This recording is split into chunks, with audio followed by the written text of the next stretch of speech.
To make Rome in Infinite Craft, first take earth, then add wind to make dust, then add wind again to make a sandstorm, then take earth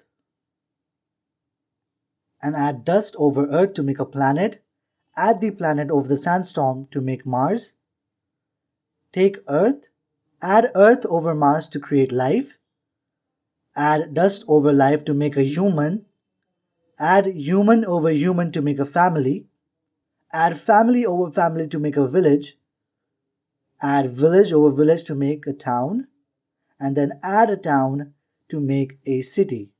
Now take earth, add water over earth to make a plant, add water again to make a swamp, add plant over swamp to make Venus flytrap.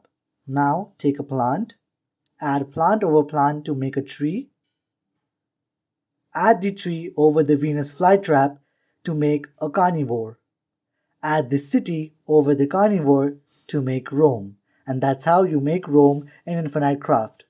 Thanks for watching.